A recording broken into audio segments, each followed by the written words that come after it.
എല്ലാവർക്കും ഇന്ന് എൻ്റെ പുതിയ വീഡിയോയിലേക്ക് സ്വാഗതം. ഇന്ന് ഞാനിവിടെ തയ്യാറാക്കാൻ പോകുന്നത് കോൺ കൊണ്ടുള്ള ഒരു കോൺ വടയാണ്. അതിനായിട്ട് ഞാൻ 2 കോൺ എടുത്തിട്ടുണ്ട്. തയ്യാറാക്കുന്നതിന് വേണ്ടി ഞാൻ ആ കോണിൻ്റെ തോലൊക്കെ കളയുകയാണ്.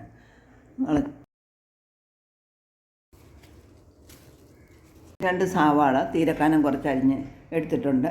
കുറച്ച് ഒരു കഷ്ണം ഇഞ്ചി ചതച്ചത്, 5-8 വെളുത്തുള്ളി ചതച്ചത്, ഒരു 1/2 സ്പൂൺ നല്ല മുളക് പൊടി.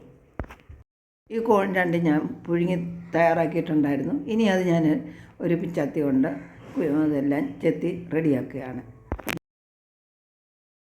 2 കോണും കുഞ്ഞു കുഞ്ഞായിട്ട് അരിഞ്ഞെടുക്കുകയാണ്. 2 കോണും ഞാൻ മൊത്തം അരിഞ്ഞെടുത്തിട്ടുണ്ട്. ഇനി ഇത് വേറൊരു ബൗളിലോട്ട് മാറ്റിയിട്ട് നമുക്കിതെല്ലാം കൂടെ ഒന്ന് മിക്സ് ചെയ്യാം. നമ്മൾ നേരത്തെ അരിഞ്ഞു വെച്ച സവാളയും ഇഞ്ചി വെളുത്തുള്ളി കുരുമുളക് പൊടി എല്ലാം കൂടി ഇട്ട് ബൗളിലോട്ട് ഇട്ട് കൊടുക്കാം. ഇനി ഇതിലേക്ക് 1 കപ്പ് മൈദയും 1/2 കപ്പ് കോൺഫ്ലവറും ഇട്ട് കൊടുക്കുന്നുണ്ട്. 1/2 സ്പൂൺ ഉപ്പും കൂടെ ചേർത്ത് കൊടുക്കണം.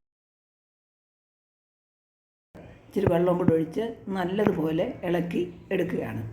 വടയുടെ പരുവത്തിന് മാവ് ഇളക്കി എടുക്കണം. മാവെല്ലാം കുഴച്ച് റെഡിയാക്കിയിട്ടുണ്ട്. ഇനി നമ്മൾ ഒരു പാനടപ്പേ വെച്ചിട്ട് ഞാൻ 2 സ്പൂൺ എണ്ണ ഒഴിച്ച് കൊടുക്കുന്നുണ്ട്. എണ്ണ ചൂടായി വരുമ്പോൾ കുഴച്ച് വെച്ചിരിക്കുന്ന കോണ് നമ്മൾ വടയുടെ രൂപത്തിൽ കൈ വെച്ച് പരത്തി എണ്ണയിലോട്ട് ഇട്ട് കൊടുത്ത് എടുക്കാം.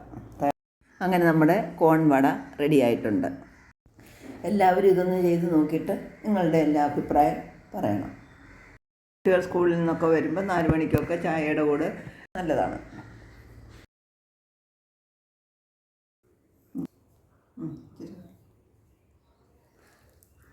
സൂപ്പർ.